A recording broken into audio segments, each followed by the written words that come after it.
It's a Saturday morning, just here with Simeon. We've had some pretty bad weather lately, so we haven't had the ability or opportunity to go fishing or hunting, nor are there any properties close to where we are to do the sort of hunting we want to do. Obviously, my name's Chandler. It's obviously my page. I thought it would be a good day to do an interview with who I would consider to be one of my brothers. I was sort of thinking about names to name this interview, and I was thinking to call it the Pursuer's Perspective. So that's what I'm going to call it. We'll just start by introducing yourself and telling us where you were from, where you were born, a bit of your back history. Yeah, well, I'm Simeon. Currently 27. If you feel pretty old, actually, considering throughout the COVID years, age kind of disappeared off the radar for a bit. So did time. But originally from South Africa, so immigrated when I was pretty young to Australia, but still maintain that heritage. Yeah, right. So Whereabouts in South Africa were you born? In Gauteng, so around Pretoria, Johannesburg, that area. Yeah, most people know where that is. Yeah, I'd say so. Rest of the family's still back there, so yeah. With this interview, the sort of way I've envisioned on how I want it is we're going to talk about your favourite hunting brands, cartridges, stuff like that. And then we'll go about some trips, some memories and stuff like that. Just talking about experiences and stuff like that. So we'll just start off with the main sort of question. What got you into hunting? It's a good question. I think heritage is probably a big part. Just it is part of South African culture. All my uncles, big hunters, big shooters. So every time I kind of went back, they would invite me along, go have a shoot. Not hunting necessarily, it was just on paper at that stage to get used to it. I quite enjoyed it. And then I think for one of my birthdays when I was 14, went back to South Africa specifically for a hunt. And that's, I think, what kind of started it all. Was that your first hunting experience? I think, yeah, probably first official hunting experience that was. Yeah. But I think from then on in, it was just the excitement, the time before stalking, just the patience that you go and just wait and just, you constantly see all these animals, you're like, oh, if only if we turn a little bit this way, a little bit that way, and then opportunity doesn't arrive, and then kind of the anxiety kind of sets in a little bit, and the angst, and then you just get the shot, and it's just like, oh, it's satisfying. Just the build up to it is just so exciting. Yeah, for that first hunting experience, do you remember what you were targeting to shoot? Yeah, at that stage, I was really hoping for a kudu, for a bull, or buck, whichever way you kind of want to say it. Yeah, bull. And unfortunately, didn't have the opportunity to shoot. But I think at that stage it was just really medium-sized game. So I think there was a couple of springboks that we saw, a couple of less boks. I can't even remember what I shot. I don't know. I told you. I've completely forgotten what it's called. An impala, a rooibok. A rooibok, yeah. Impala. Yeah. But yeah, I was really hoping for a kudu bull at that stage, but I don't think the wallet would have allowed for it. No. So, I think everyone goes over there wanting to get a kudu. Yeah. Coast. Yeah. Just such magnificent animals to shoot. Really is. Like when you see one that's very mature and just would make such a nice trophy. It's magnificent to see. They are. Do you remember what you shot the impala with? Yeah, it was a 30-06. Old Grandpa's 30-06. Old Grandpa's 30-06. Yeah, it was soft point, and I just remember the first time just sighting it in. And there was a tree behind it, and it just blew the tree away. So, but it was a lot of fun. Very good. We'll sort of talk more around gear used for the hunting you do nowadays and cartridges and techniques and stuff like that. How do you go about preparing for a hunting trip? Say we were going to do a hunting trip tomorrow, what would you do to prepare? I usually will start with the gear first, just to make sure, and not even the rifles, just having all the gear set up. So clothes, boots, making sure they're all up to date, up to scratch. Boots are important. I've made the mistake of having poor boots, and it wrecks your day when you're walking for about 8 hours and you get there and it's just, all you can think about is just getting your damn boots off. So make sure the boots are good and waterproof. Socks obviously, but then just the different layers. Currently we're in winter, so it's pretty cold. I think last couple of days it's been around 0 to 4 degrees, like early hours when we usually would go out. It's been pretty cold. It was about 2 degrees this morning. Yeah, so having enough layers that you can both... And that was at 8 o'clock. Yeah. Yeah. Oh, goodness. Yeah, having enough layers I think is kind of the important thing. So thermal pants, usual pants, just and just a shirt, jumper, overlayer. Yeah, so clothes first. Clothes first. What would you? This is just for a day hunting trip. Yeah. Obviously, if you do more than 1 day, you're looking at tents and stuff like that. Yeah. What's your second go-to? Second go-to, I'd say, field gear. So anything from knives to like first aid kits to make sure you've got first aid kits. Yeah. Especially snake bite kit. Yeah. In Australia we've got some very venomous snakes, obviously. And making sure the knives are sharp and clean from before. That's kind of like the usual thing. After that it would be probably the rifles. Making sure they're all right. Give them a good clean or wipe down. If I haven't used them in a while, make sure that there's no kind of rust that I can see. Making sure, so one of the rifles has a wood stock, so making sure the wood stock hasn't cracked. Other polymers that don't really mind too much. Yeah. You just want to sort of give everyone an overview as what rifles you're using at the moment, what scopes they have on them, and what cartridge they shoot. Yeah, sure. So we'll start small. So currently, newest edition's actually the Tikka T3X 223. Just in a light stainless steel polymer stock.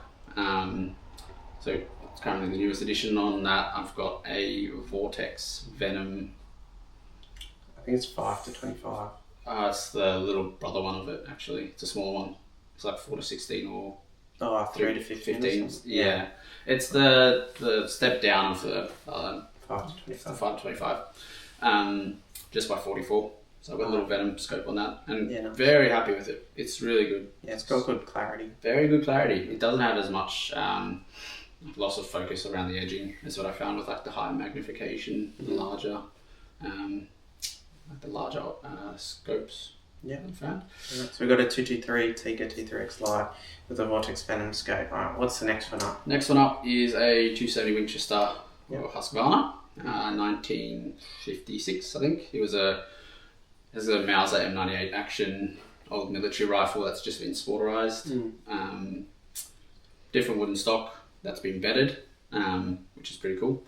And that's just blued finish, and that currently has the Venom Strike Eagle. Not Venom, just Strike Eagle. The Vortex Strike Eagle. Yeah. 5 to 25 by 56. And that's also very good. Just can take the distance a bit longer. Yeah. So that's that one. And the last one is the 308, just a Hauer 308. And I think that currently has a 3 to 9 by... I don't know what the objective lens is. By 30 or something. It's a smaller objective lens, probably 40, 44. Just the Zeiss Conquest scope. Yeah, nice. What cartridges are your favourite to shoot? That's a tough question. I'm always like, I like a flat shooting cartridge. So I like the 270. But again, it also just depends for what. Each rifle has its own unique function. But if I had to choose, I quite like something that shoots a lot flatter. Whichever cartridge that may be. Fair enough. Do you have any aspirations to, in the future, get a cartridge that you don't have at the moment? Oh yeah, very much so. There's always more toys to add. Yeah. What would that cartridge be? A 7mm. I think the 7mm has just proven itself time and time again. I saw from the 7mm away to your 7mm Rem mag. Yeah. Like, it just looks like a great long range bullet that you can really taper for all purposes. You can load it up, load it down, and it will just do its job. Yeah. It's laser accurate. Depends on the rifle as well, but from your Tikka that I've seen, it's not too picky to a degree. It's not too picky, but it can come with its complaints, I guess. Yeah. So it can be difficult at times. It can be difficult at times. Yeah. So I think my dream, I think to see what the 7BC backcountry, how that pans out, because that looks like a very fun caliber. Yeah, I think it'd be interesting. I don't see it coming out in the Australian market till about 2027 maybe. Probably. Actually, maybe next year. I think it's Tikka that's just taking a long time to release new cartridges in their rifles, because they've only just started producing the 7PRC and the Tikka T3X Ember and the Alpine. At least what I can see on the shelves around here. Could be different, but I've only recently seen them start selling 7mm PRCs and the Tikkas recently. Yeah. Which has been interesting to see. So yeah. Okay. So 7mm backcountry. I think, there certainly will be an interesting cartridge. It'll be interesting to see if you can hand load it or not. With the nickel plated brass. Yeah, that'll be the big takeaway I think for me to consider to start reloading, is if it's reloadable or not. And that will sway my mind very quickly, I think. Because factory ammo gets very expensive when you get to the 7mm, isn't it? Yeah, I think I was running the 162 grain Hornady ELDXs. It was probably, I think it's like over $6 a bullet at the moment. So $6 a pop. Yeah, it's not ideal. Yep, make it count. Talking about ammunition, do you have like a favourite preference in projectile? Oh, like if you had to give a top 3 projectile, we'll go your first one be like a varmint projectile, because obviously varmint would be different to the other game you shoot. Yeah. Or a projectile you've been using a lot at the moment that's been sort of doing the job. I think if I look at the varminting rounds, if I apply it specifically just to like the 223, the Sierra Blitz Kings 55 grains have just been incredible. I don't think we've had any issues at all. They've been loaded in ADI cases, and those things are they've shot tight groups from the box, and I don't think we've gone back to a different ammo. We haven't tried anything. No, the ADI certainly has produced the best 223 ammunition I've seen in a long while. Yeah. To be honest, like the Fiocchi didn't do too bad as well, and they were using the Hornady VMAXs. Yeah, and they were also pretty good. Yeah, our local just doesn't really sell the Fiocchi. Lovely old men. Lovely, yeah. And they know their stuff. They're very knowledgeable, but they're sort of set in their way. They don't really want to expand to anything newer than the traditional classic stuff. Which I can get. Yeah. They know what works and what doesn't work, and what people come in and ask for. It's their business that they're running. So a lot of the people that buy around here are farmers anyway, so they don't really need the red hot flash stuff. They can just do with the traditional stuff, and that will just do the job for them. Yeah. So we got your first round varmint, Sierra, Blitz King. Your next two, let's go medium size. So that's like your fallow deer. What would be your go-to projectile for that? I think the 130 grain soft points, the power shocks from Federal, they've been doing quite well. Been getting really good accuracy with them. Grouping, it's been actually all right. It is sub MOA for what we've seen from from my rifle at least, and that's older than 50 odd years or so, 70 years. Yeah. So if it likes it, it likes it. What I personally want to try, I do want to try a ballistic tip. So something. Do you have a ballistic tip specific in mind for your 270? probably going to sound just like I'm repeating myself, but I think the ELDX, I really want to see how the ELDX can run. But I'm also very curious about the Siroccos, actually. Yeah, the Swift Siroccos. Yeah. I want to get my hands on some Swift ammunition. Or Swift projectiles. It's near impossible at the moment just to find.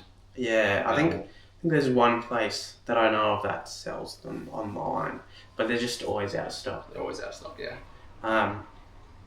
But Swift ammunition have been doing some good stuff lately. They really have. They really have. I think that would be. If I could have a choice, I think I would like to have a crack at the Swift Siroccos and just see what it can do. Yeah. Just in field, because I'm not sure about you, but I've never actually shot that projectile. No, I've heard a lot of good things. They use it over in South Africa a lot, and they seem to rate it over there. Yeah. Listening to other people's podcasts and stuff like that, they seem to rate the Swift ammunition being the Swift Sirocco or the Swift A-frames or the new Swift breakaway solids, which they use in their dangerous game line. Yeah. Alright, so we've got the Sierra Blitz Kings, Yep. 55 grain and your 223. For the varminting, for medium game, we've got the Swift Siroccos. Yeah. Now let's go your large game, which will be, we'll say from Samba all the way up to Moose. Whoa. Put him on the spot. I think for this, I'd probably choose the LDX.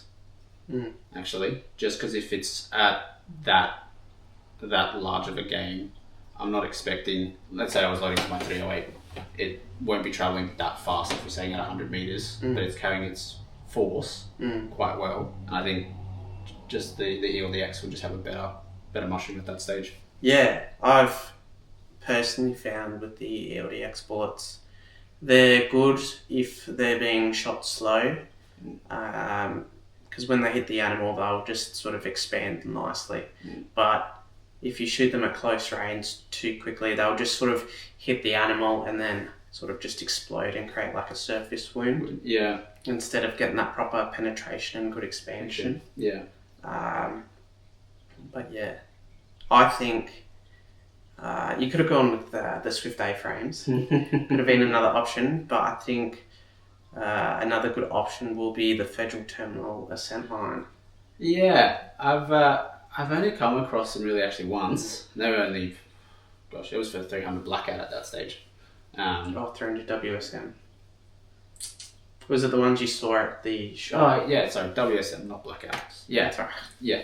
And there was like 2 boxes, and the rest were just the normals. So I haven't really had experience with them either. But I think there's a couple. Terminal Ascent, A-frames, the Siroccos. That would be quite fun. It would be nice. It'd be nice to experiment as well. Yeah. Nice to see what damage they can kind of do as well, and what groupings and whatnot. Yeah. Yeah, okay. Very good. We'll just move on. We'll talk about some of your favourite memories as such. We've talked about the gear side of things. Now we'll talk about memories. What's been your most memorable hunting trip? Or would that go back to your first one? It would in a way, yes. I think that was just memorable just because going home, seeing the family as well, having uncle there and having just to hop off and actually walk and track, and then seeing that a leopard was actually tracking us as well. So that was probably most memorable for that state. But I think most memorable was actually the other day when we went out. That's probably the first deer that I've shot in Australia as well, and we went to that place a couple of times before we actually even saw anything. Yeah, it's certainly out of the properties that I can shoot deer on. It wasn't the cream of the crop. I knew there was deer in the area, and we were fortunate enough that it was sort of half close to where we live. So that was nice. It just allowed us to go there for a morning and come back. Yeah. But I went there once before you, sort of to scout the joint, and I did see a couple of deer. But then after that, I obviously went with you a couple of times, and there's a couple of mornings where we saw nothing. Just sheep. Yeah, just sheep. Maybe a fox. Yeah. You just want to sort of touch on how that morning went? Yeah, so got up early, 6 or something, 5:30. Had all the gear ready. Went out. Let's sort of go before that. What was your anticipation or expectation going into that morning? That was going to be cold. Yeah. Plain and simple. Yes. Expectation. Honestly, I didn't think we were going to see anything. I thought it was going to be a repeat again, and I was like, we're just going to sit here, see the sun come up, get nice and warm, have a good old chat, which is fine. Honestly, the mornings there are like wonderful, and it's like so fun actually just being out there with you as well. I think that's what makes it the most memorable. It's the first time we're kind of at that age where we can go out and just do things by ourselves. Yeah, it's true. So I didn't have high hopes or high expectations because we did see a couple of tracks in those first couple of times, but nothing other than tracks. Yeah. So my expectations were pretty low, if I'm honest. So, which I think is it's not a good way to go about it. It kind of runs a little bit. But, sometimes like that. Yeah, but it's also mixed with excitement because you just never know what's going to happen. You never know what's going to happen. So leading up to it, it was a bit of a mixed bag. Yeah. Alright, so we got before, now we'll go on the day. On the day,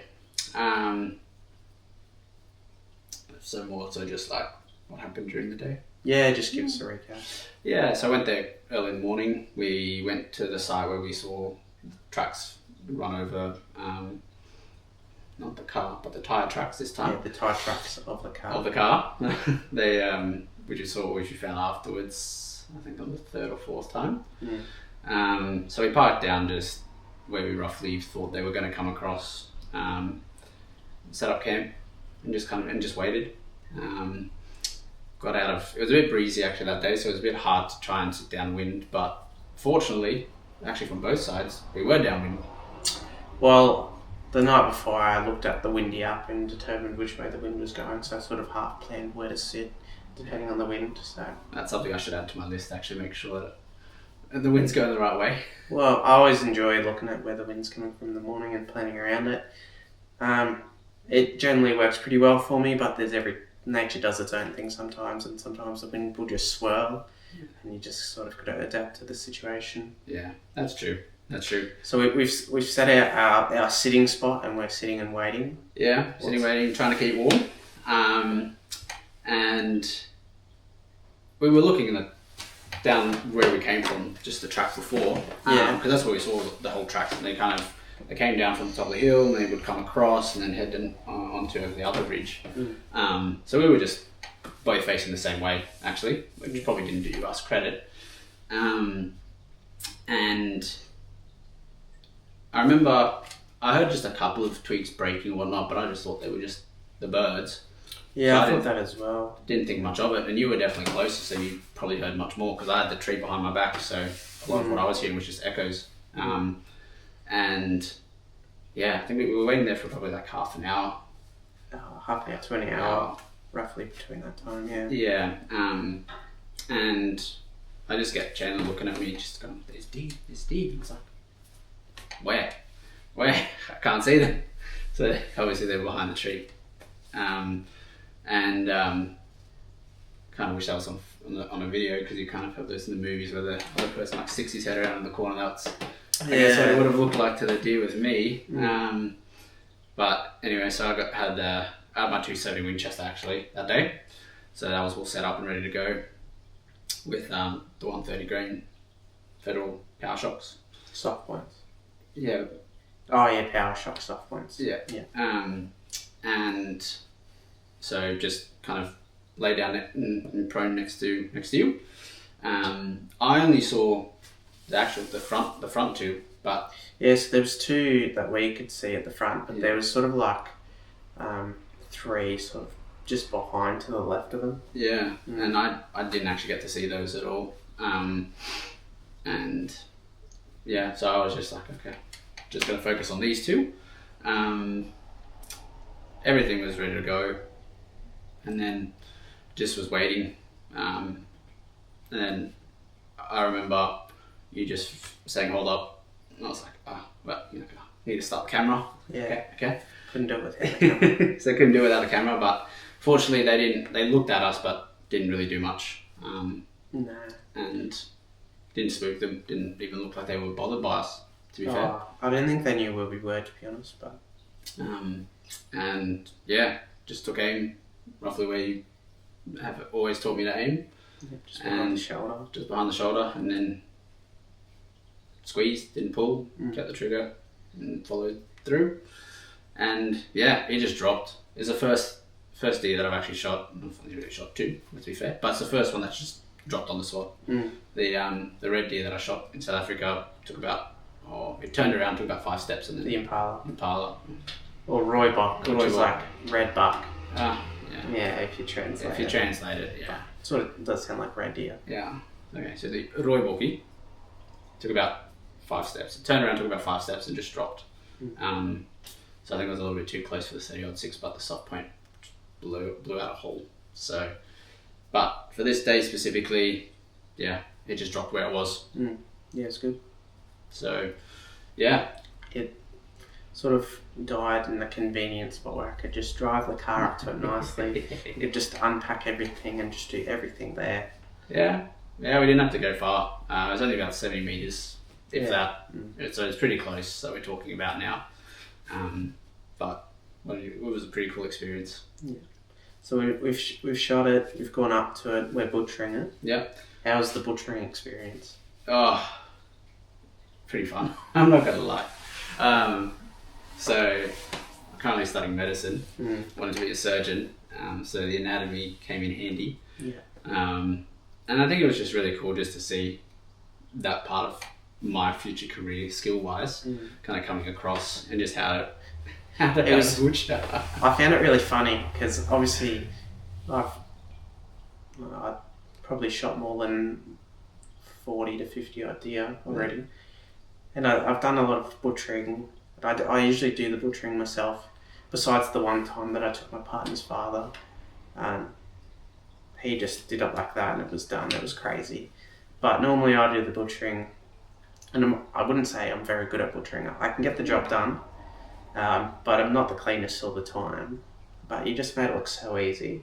I had a good instructor. You did tell me where to cut, where to look for, and roughly. And I think knowing as well, just being in theatres that often, seeing where the grain of the muscle goes and the fibres, which way they're running, it does help a lot. Yeah. I must say, it's something I don't think anyone just really experiences that often. No. It was a bit strange for me though, because in this case, I wasn't actually usually trying to save a life when we're doing that, or not the same case, but it was a cool experience, I would say. The thing I think that you taught me the most is just making sure you bleed it before.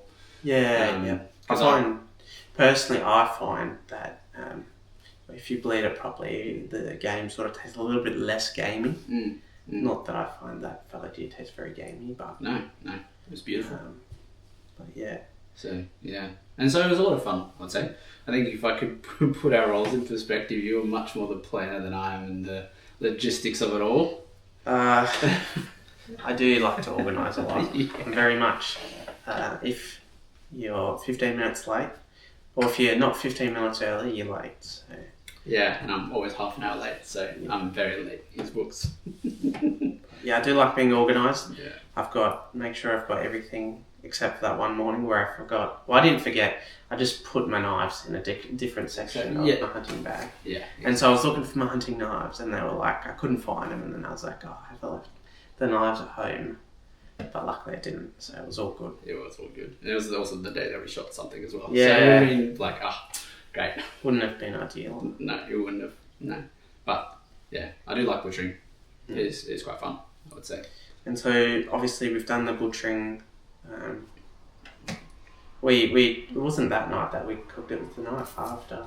Yeah. So we took the hind legs and the back straps off. And we took it home to your place and washed it all again, cut up just the bigger pieces, stuck them in the bags, froze them, or cooled them down. Didn't freeze them. And the hind legs, they were minced. Yeah, minced them. The ground meat, and the back straps you marinate in your special secret sauce. Sauce. Even I haven't got a clue what it is, neither will his mother tell me. So it is going to be a family recipe, I see. No, I'm sure I'll share it with you one day. Yeah, one day when it's like 80, you can't walk anymore or remember anything. Yeah. And then, that night we had a braai, and it was good. Put some rub on it. Yeah, I need to actually get some of those. So one was more like a Texas barbecue, smoky type, and the other had a bit more of a kick to it. Not a lot of kick, but actually just quite enough that it made it nice. A little tingle in the mouth. A little tingle, yeah, it's good to say that. And then we chucked it on the barbecue, cooked it for about 4.5 minutes each side. Yeah. Then let it rest for about 10 minutes, and cut it up into nice little pieces. The girls made some sort of smashed potato and cheese. Yeah. And salad, which you wouldn't know about, but made like a pumpkin. It was like a salad pumpkin in it. Yeah, pumpkin with spinach and sunflower seeds and feta. It was just way too healthy. Yeah, Chandler lets his meat eat his greens, and that's how you get your greens in. Yeah. You make sure that the meat's healthy at least. Exactly, that's true. Although when I took a photo, I probably should have taken a photo of one of the girls' plates. Probably. Presentation-wise, I reckon theirs looked a bit better than mine. A bit more appealing. Yeah, just meat and carbs. Yeah, literally. But true to the hunter's meal, so. Yeah. No, it was good. I enjoy both shooting trophies, but harvesting meat is always good as well. I feel like I can say this for both of us, but we're both meat harvesters. We don't mind taking a trophy, but I think if we had to list them in order, it would be conservation, meat eating, and then trophy hunting. Yeah. If there's a mature animal there that can't breed, or is probably going to kill the young, then we'll take that. Yeah. And then, but if a big trophy steps down, you just can't say no. If it's once in a lifetime type thing, you'd be kicking yourself if you didn't take it. But I think, as you said it right, if there's a couple that you just think, hey, we'll give a couple more years, let the genetics run through the herd, I think we'd much rather that, because you can then come back. Yeah, 100%. Because I think a lot of people forget this, that hunting's not just like a solo thing. No, it's very much so you're a team player, so you have to really, you can't think in the moment and be like, oh, I'm just going to take the buck because that's like the only one I can see. So I think for this hunt especially, we thought there was only about 2 or 3 deer on the property at that stage. We thought there were much less. Yeah, I only seen 3 deer on the property. I saw one buck, which when I first saw it, its body looked a bit small. It looked young. Its antlers had good length. The palms were a little bit small. It had some nice front tines, but I personally thought it had a bit of growing room in it. It certainly had all right genetics. Not that I really knew what sort of genetics I was working with in the area. So I decided to let that go.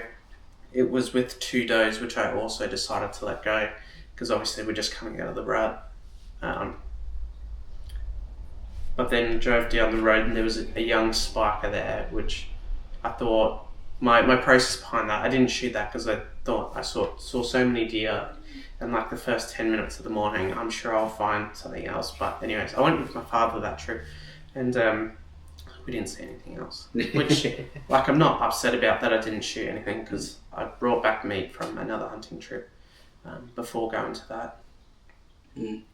But yeah, then we went and we found out that there was another person that shot that buck, which is what it is. It is what it is. It's not ideal. No. Because we don't know if it was the only genetically good buck in the area. Yeah. But I think someone pointed out the other day that that person had a family to feed as well. Yeah, exactly right. So each into its context, right? Yeah. And definitely not saying that you shouldn't shoot either. I think each has its own unique. Obviously, with the prices of meat at the moment, if there's a buck to shoot it and you need to put meat for your meat on the table for your family, you do it. Yeah, that's what you do. He was providing for his family, and that's like the end of it. He wasn't looking for a trophy. No. So, well, in saying that, it wouldn't have been a bad trophy. Oh no, not at all. Not at all. But yeah, but no. So fortunately there was more. There wasn't a little foal with it either. So that's the one thing I was more cautious about, is did it have foals that it was feeding currently or not? I think out of the 5 that were there, so the 2 we saw at the front and the 3 behind, that was probably the most mature one out of all of them. Yeah. So that's something that I always keep in the back of my mind, just to allow it to, because you want the group to continue, you want to be able to come back and keep enjoying it. It's a incredible opportunity. It's more like it's a privilege actually to be able to do that and just to see them. So yeah, I think where we are, people need to keep in mind that there's not a ton of deer out this way. We do have deer. There's not a ton. It's not like the snowy mountains that way, where they're just everywhere. So I know over there, most of the farmers are like, just kill as many deer as you possibly can. Yeah. Just because they have so many numbers there, which is fair. But around here, obviously, if we want to keep enjoy shooting the deer, we need to limit ourselves to how many we shoot at once. Therefore, not to deplenish numbers too quickly, and not to get the hunting pressure up too quickly either. Yeah. And push them out of the area. Yeah. Ideally, what we should do is just go to snowy mountains, get a couple, bring them back. Yeah. If that's possible. No, exactly right. There's no way you're going to do that, but that would be fun. I think we just need a plan trip to those mountains. Yeah, I think so. All right, we'll move on. What's been the biggest challenge you faced whilst hunting? Oh, yeah. Whether that be deer hunting in South Africa, or varminting, because we do a lot of varminting as well. Yeah, we do. We've been pretty successful with varminting in the recent times. Yeah, shot a lot of foxes. Yeah, a lot of foxes. I think probably the biggest challenge for me personally was not being afraid of the flinch. Not being afraid of the recoil in such a way that I flinch. I developed a pretty nasty flinch after I shot the 30-06. Old Grandpa's gun. And I mean, I've scoped myself probably a dozen times already as well. So it's a big psychological thing. I think it randomly happened the other night when we went out, that for some reason or another, some mindset, or I don't know really what happened, but flinch was just gone. I think probably the biggest turning factor was I was using his 223, his Tikka T3X. So that's kind of what got me to buy mine. I had so much confidence in that rifle. I knew where the ball was going to go. I knew where I was going to hit. I knew I was going to make clean kill. I wasn't worried about wounding the animal. I think that played a big role in when I was shooting, of going, am I actually going to make this an ethical kill or not? And you can never predict these things. We try and minimize and mitigate it as best we can, and that's what we're aiming for.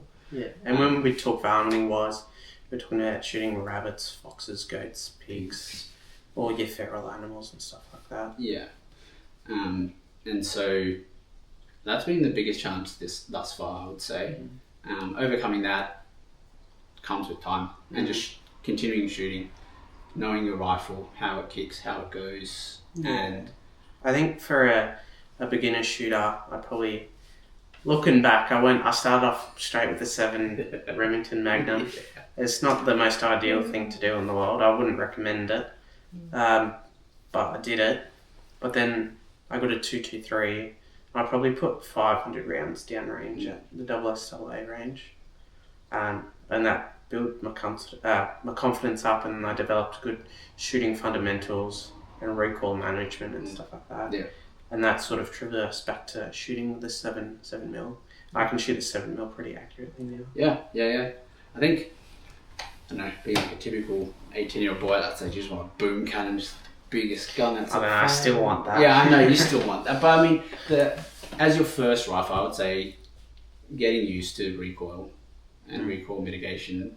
I reckon 22 LR or a 223 first rifle. Yeah, because you start them. I mean, in South African culture, usually young boys, they start with their Opa's, the granddad's 22 LR. Yeah. And they just get used to it. Then you move Just up, get a bucket of bullets and just put rounds down range. Yeah, it's cheap, it's easy. Mm. And then begin stepping it up.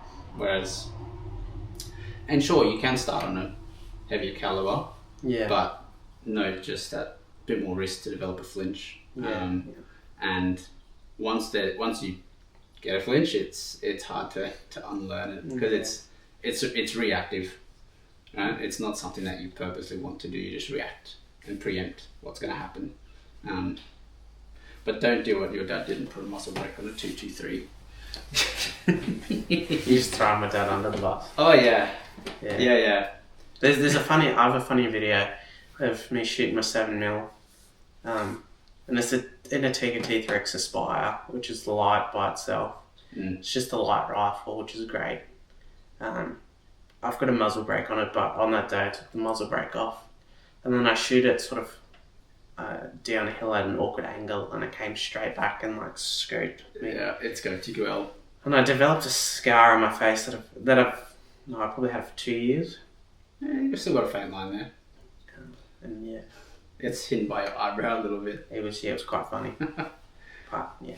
Yeah. So, but it is fun. Shooting large calibers is also fun. It's very, very enjoyable, I must say.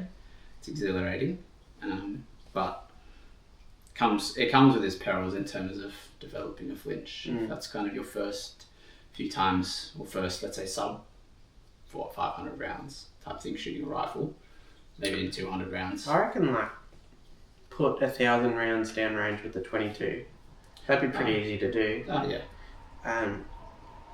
And then move up to a 223. If you put 500 rounds downrange with the 223 after shooting 1,000 rounds with the 22, I'm sure you would have developed a good enough shooting fundamentals by then. Yeah, I'll agree with that. What's been during your hunting? What's been a moment that stood out to you? Ooh. We've probably touched on most of the hunting side. Yeah. in this year already.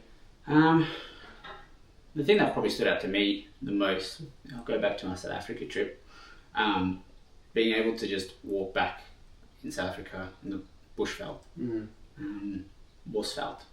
Uncles will kill me if I said that in English. Yeah. Bosveld. And it felt so right. It's an indescribable place where everything's so silent and quiet, and it's so peaceful. Everything just falls into place, and you feel like that's where you're meant to be. You don't want to leave. You just want to keep going, and you see some pretty incredible animals there. So I know this was a game reserve, and it's all or hunting reserve, I should say. Yeah, I mean, we saw giraffes, we saw elephants. Didn't see the leopard, unfortunately. That's pretty big, apparently. The leopards saw you. The leopards saw us. Yeah, that was funny when our tracker turned around. I was like, "Whoa!" But yeah, you get to see them in their habitat because you're going into their natural habitat, so they know it much better than you. And you're just seeing them in their home environment and how they engage and how they, in a way, they do communicate with each other. Yeah. So I think that was kind of the most memorable, is seeing them in their natural habitat. I think a memorable moment for me would have recently come when I took my partner's father hunting out the Snowy Mountains. And we'd been hunting for a couple of days, and it was the last morning, so I took him to a spot that I didn't think he was going to get to because it was quite steep, and he's got some issues with his knee. But anyways, we sat there for a little bit, didn't really hear too much, and it was coming to the end of the hunting session as such.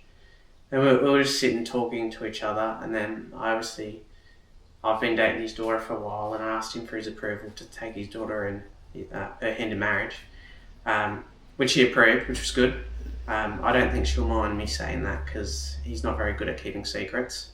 But after that, my rifle was sort of to the side of me, and I wasn't really paying too much attention, but Then next thing you know, like a massive buck just runs out, and I'm like, I was literally a deer in headlights when I saw it, and I'm like, where's my gun? And then I've got my gun, and then I've sort of gone back into a position where I can shoot it, but by the time then it was just run off.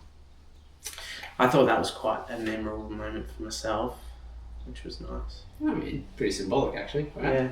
Yeah. Coming out, going out. Okay. It's now your opportunity to kind of lead your relationship as well. So I think that would be pretty memorable. Yeah, it was quite a successful hunt. We got 3 bucks. I shot 2, he shot 1.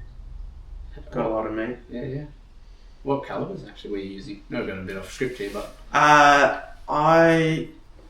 it's actually funny. I took my 7mm with that being the main rifle to use, but I think I shot my first one with her father's 22 to 250, which actually worked pretty well at 100 and I think it was 180 meters. Yeah, it ran probably 40 meters. Yeah, and then fell. And then the second buck I shot was with my 223. So not really my ideal fallow deer hunting cartridges. They do the job if you shoot them right, if you've got the right angles and stuff like that. But he was using his 25-06, which it was a little nifty round. Okay. Yeah, it shot that 120 grain. I think it was using the 120 grain Remington Corlocks. He was shooting them, quite quickly. Wow. So if you like flat shooting cartridges, the 25-06. Heard some good stuff about it as well. Yeah. And surprisingly, they've actually got like boxes of ammunition here. Unlike, yeah, that was funny. They can surprise us at times. Yeah, they've got 35 Wayland ammunition here. Do they? They've got one box of normal 35, but it looks so old. Yeah, but that's besides the point. Yeah. All right. Well, we'll sort of come to a closing and talk about future endeavours and stuff like that. So I just want you to give me 3 different locations that you would like to go hunting, whether that be in Australia or without Australia, and 3 animals that would be on your ticket list to hunt before you die. You can die happy if you shot these 3. Die happy. Hopefully I don't die as I shot the third one. Ooh. I feel like I can answer one of them. South Africa would be... Heck yeah. Yeah. I wanted to save the best for last though. But yeah, we can put that as number 1 then. I was going for... Well, we can put it as number 3. Or number 2. No, we'll put it as number 1. Yeah. I obviously still want to shoot a kudu. It's just been the one thing I've always talked about since I've been very, very young. I don't think I'll be able to take the trophy home, unfortunately. My partner doesn't. She understands hunting, but doesn't want to be involved in I respect that, and that's fine. I think I would give the trophies to my uncle and whatnot, but definitely take the meat. But if it was on kudu, let's say, because that seems like it's everyone's choice. I feel like with South Africa, you can choose 3 plains game and 2 dangerous game out of the big 5. Wow. We'll go to plains game first. We've got kudu as your first plains game. What would be your other 2? I'll say impala. Yeah, impala. I would say impala. For me, it's a unique trophy. It's something different.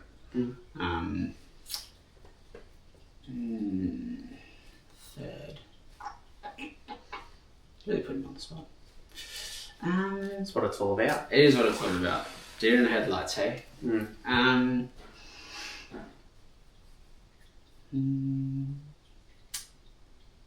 That's probably like playing Springbokkie. Yeah. I feel like it would be...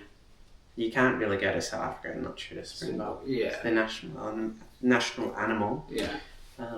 But yeah. Yeah, I would say that would kind of be my top 3. And now your top 2 dangerous games. South Africa? Africa? Probably Blue over the BS. That's playing game. You mean Cape Buffalo? Because Blue Wildebeest is considered Plains game still. That's cheating. Blue Wildebeest is 4 on his plane. Okay, 4 on the plane. Yeah, well, Cape Buffalo. I think everyone wants to shoot Cape. Everyone wants to shoot Cape Buffalo, yeah. Nice Duggar boy, Cape Buffalo. Yeah, yeah.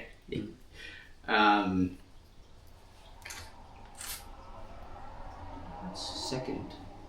You can choose between lion, leopard, crocodile, hippo, and elephant. No, I think I'm getting shot if I mention any of those for my girlfriend. Just wave your right to silence. Just wave, yeah, I'll wave my right to silence. We've covered Africa. Probably, I don't know, probably crocodile. Yeah, I want to shoot Crocodiles are the more unique ones, right? Mm. And they're big. They just, I know they get out of the way with hippos and whatnot, but I think I'd much rather take on a crocodile than any of those others. So yeah, it's probably you're less likely to die than. Yeah. This is a story by itself. Yeah. Alright, so we've covered South Africa. That's your number 1 pick. What's your number 2 location pick? New Zealand. Yeah. I'd say. Yeah. Gotta go New Zealand. So we're so close to it, and beautiful area. Amazing animals. What would you like to shoot in New Zealand?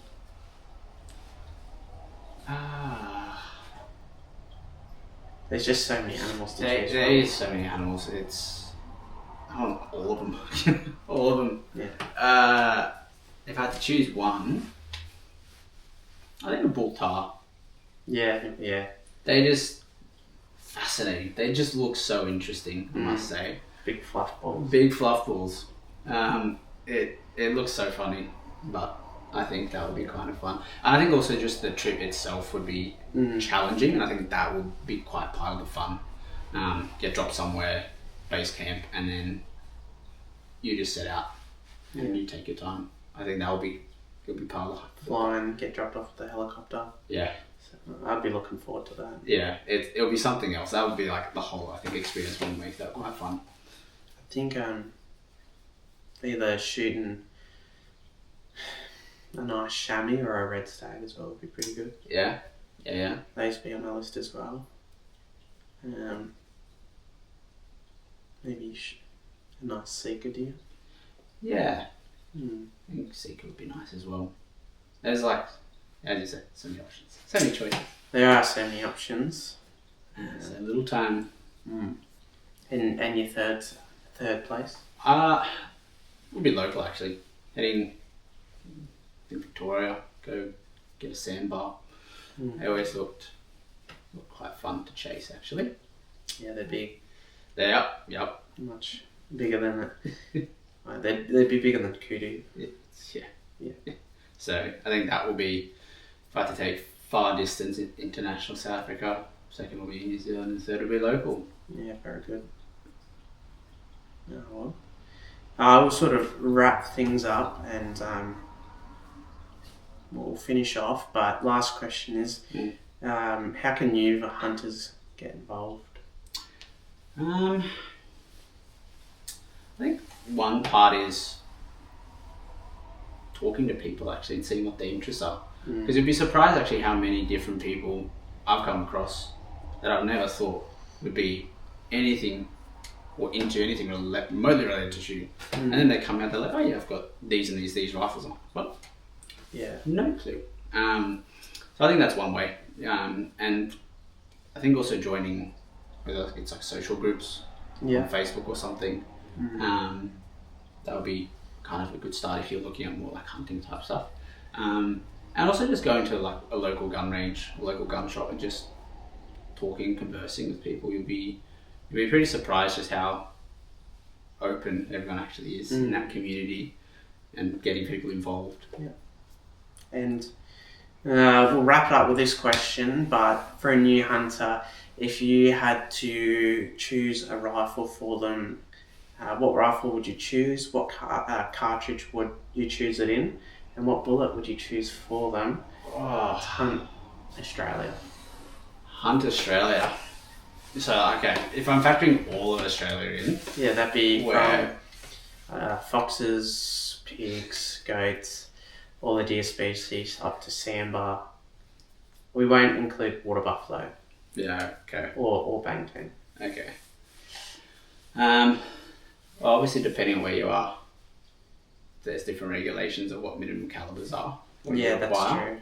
So if we're going to just say flat, I like 270 Winchester through and through. That's just been, for me, it's just been... So we've got 270. Something about it. What rifle would you get them to? I would be very happy with the Tikka T3X. You can't really go wrong with them. Cannot go wrong with them. I would probably just get a light variant. I wouldn't get super light. I think it would be a bit too light. I think I wouldn't mind. I don't think I'd get a Stratos or Strata or an Aspire. I've literally blanked out on what the next one is. There's so many. You got like the Alpine. Just the Rough Tech. You got Rough Tech is the one I'm thinking of. Because it's already a lot of the older Tikkas. They're now just starting to come out with threaded barrels. Yeah. So if you're a more younger, inexperienced hunter or shooter, being able to at least maybe put on a muzzle brake just to mitigate some of the recoil initially, get used to where the trigger pull is, might be beneficial. And then after a while, and after a while you might just be like, you know what, heck, just take it off and put the thread cap back on. Yeah. Then that might be something. I think that's probably something that I would do.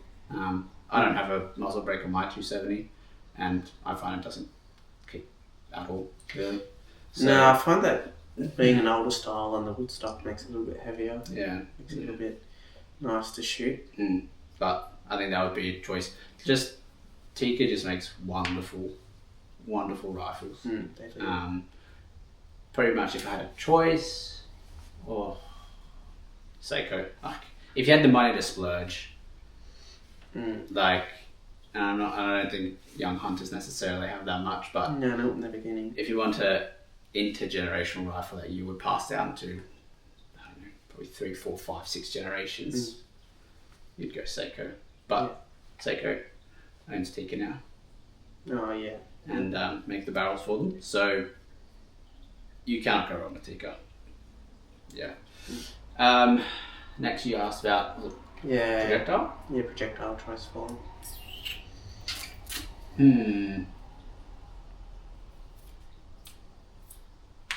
I feel like if we're going Tikka and 270 for pretty much anything.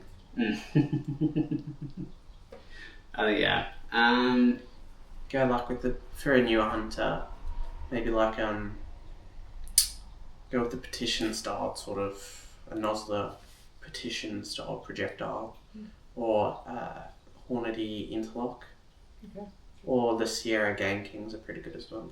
Yeah. I was pretty impressed with the Game Kings in my 308. So yeah, they do shoot well.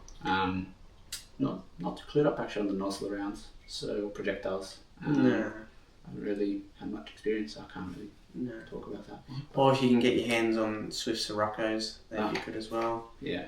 I don't know if there's any terminal sense in the 270 here in Australia that I'm aware of. Yeah, I mean, ultimately it also comes down to what the rifle likes. I've seen factory ammo in Tikka. I haven't really seen factory ammo that Tikka's complained about too much. I have. You have, but that's... Yeah. So, I think it depends as well. Yeah. Play around, see what you can find, and... The Federal Fusions are pretty good as well. Yeah. It'd almost be worth trying Barnes ammunition as well, with copper bullets. Because it's shooting quick, good penetration. Yeah. But that would kind of be my choice, because from there you can step it up, step it down, and as you get more and more in tune. Yeah, with ammunition, it's really anything you can find. Yeah. It really is. If you then start reloading yourself, then it opens up a lot more doors, and then you can customize. But yeah, I'd say for a new hunter, that kind of be my choice. Very good. Is there anything else you'd like to say? I think that kind of wraps it all up. Just Very good. thank you for having me on. No worries. I appreciate you coming to the first episode of the Pursuer's Perspective interview. I don't really know what else I'm going to name it after that. We'll find so sort of the first take, so didn't really know how it was going to go. But yeah. Well, we'll start somewhere, just like a hunting, right? Yeah. Figure out what you like, what you don't like, and what works well and what doesn't. And that's, I think, the beauty of it. Appreciate you coming on. Thank you again.